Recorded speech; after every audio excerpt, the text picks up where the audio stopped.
All right, brilliant. Well, thank you everybody for making the time to jump into today's session of Wellbeing Live, where every month we spend 15 minutes interviewing special guests that specialize in different areas around the mental health and wellbeing space and human resource portfolio.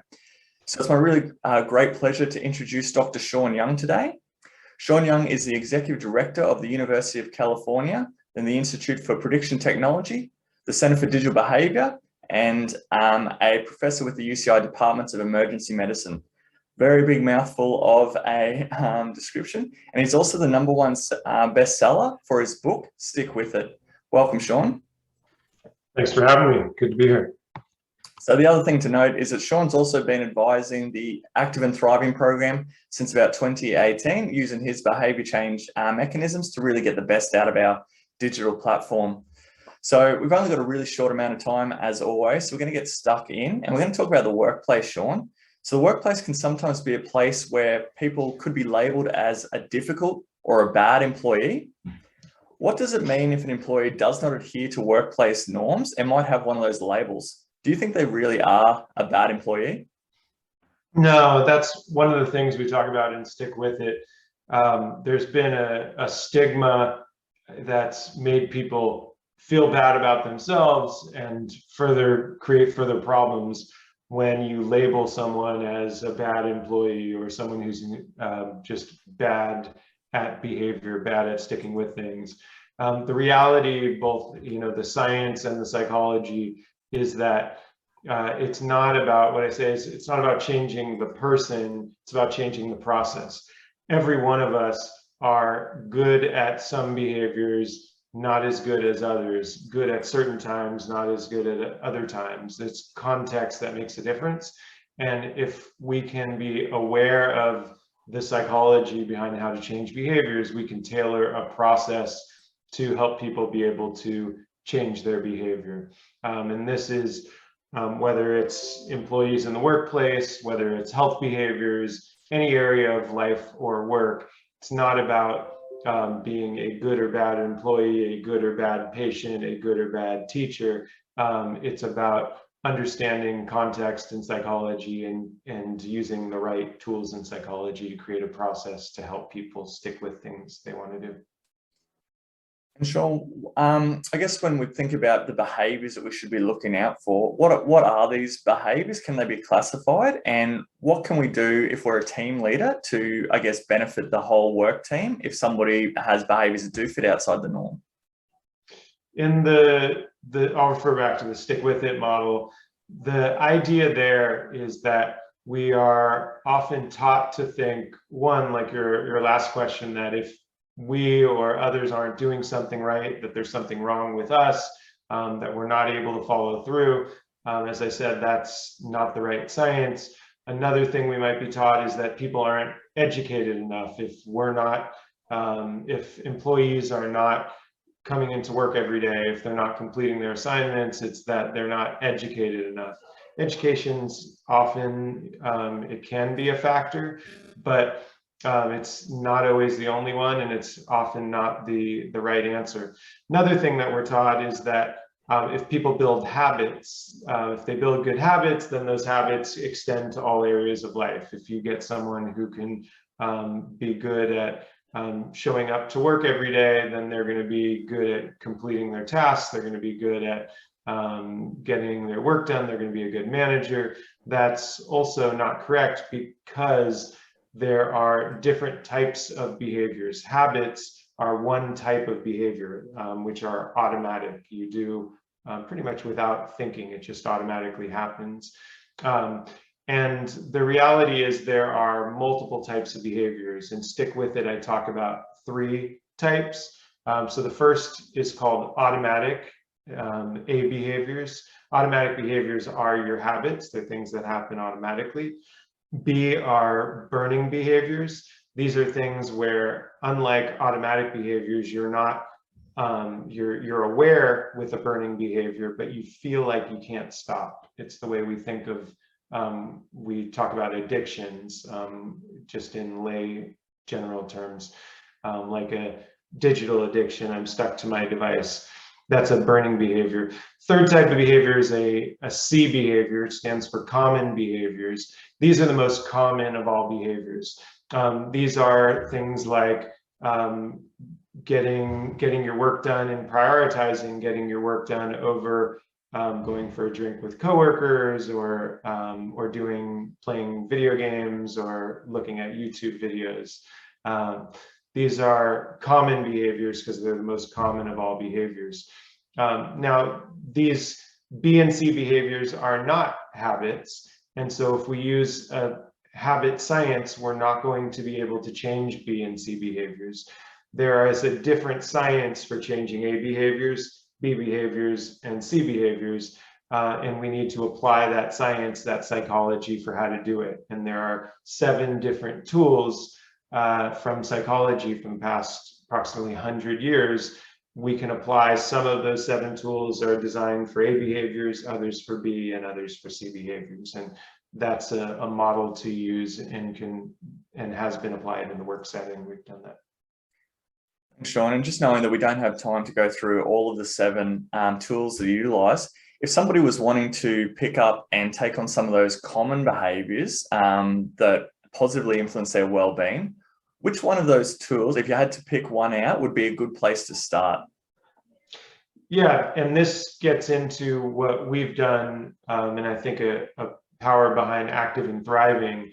With C behaviors, community. So the framework is science, where each one of the letters of the word science is a different one of these 7 tools.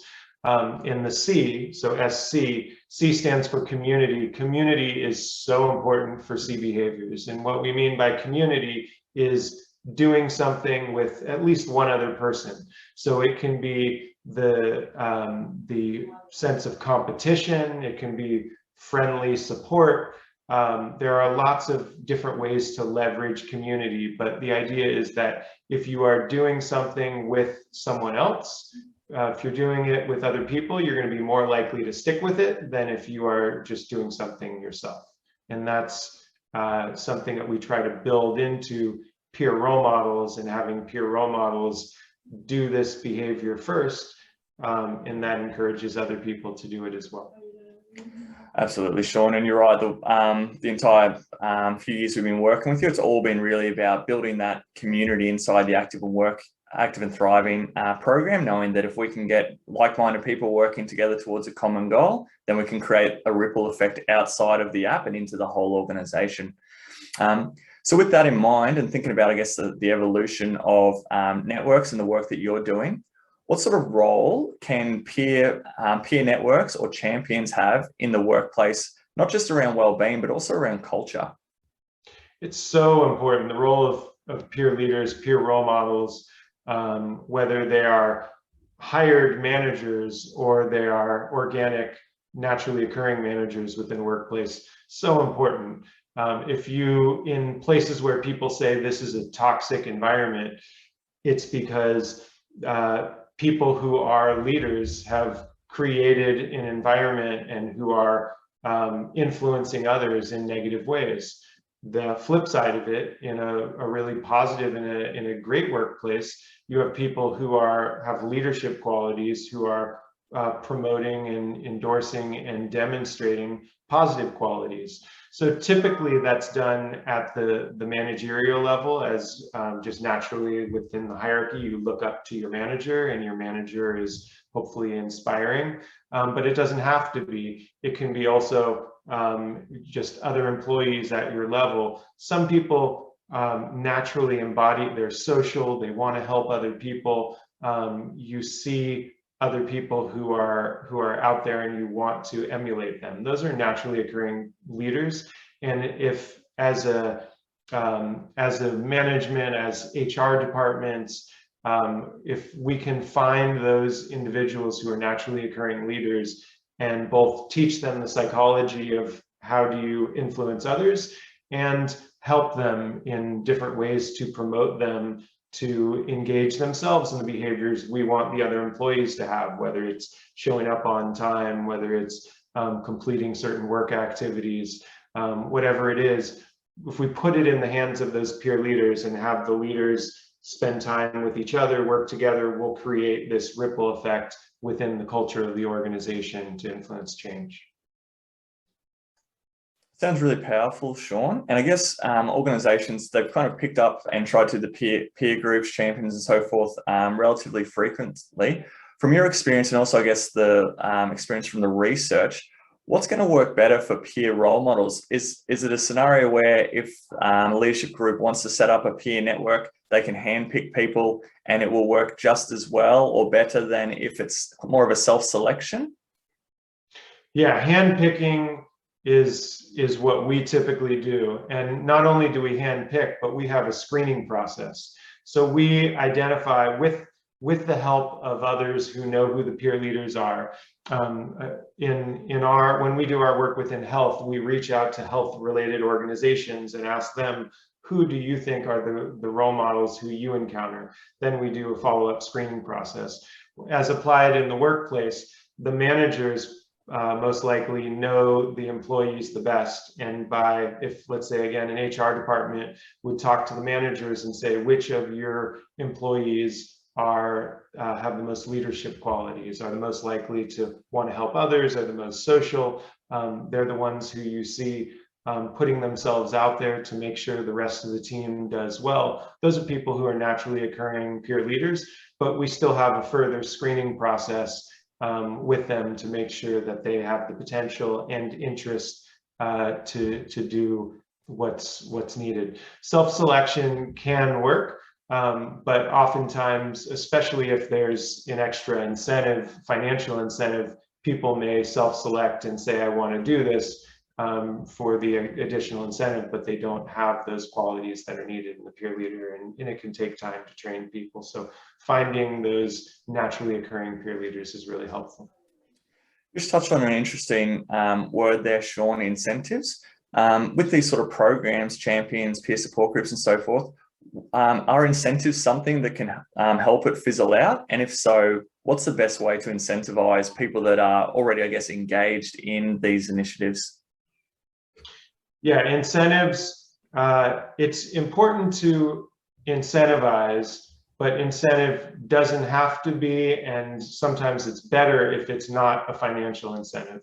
And this is outside the scope of this short conversation, because the incentives are so important, and it's really important that you get the correct incentive, both the correct type of incentive and the correct amount of the incentive, because incentives can actually backfire. If you choose the wrong incentive or the wrong amount, it can actually backfire and have an opposite effect.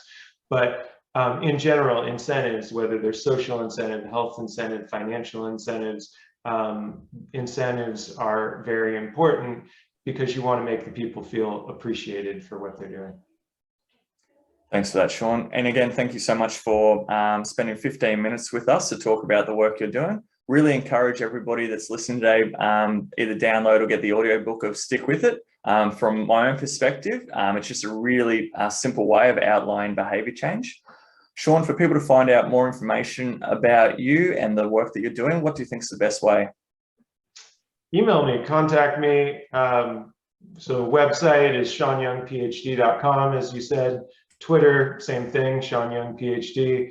I got my phone number on it for people to book times. I'm very accessible and really have enjoyed the time of people reaching out and contacting me and getting in touch. Thanks, Sean. I've put your website into the chat as well. So if everybody wants to jump on, you can have a quick look at some of Sean's work, both research and also the info around the book. I encourage you to jump on. All right. Have a great day, everybody. Thanks again, Sean, for your time. And yeah, look forward to next month. Sounds good. Thanks, Josh. Bye, everyone. Bye, everyone.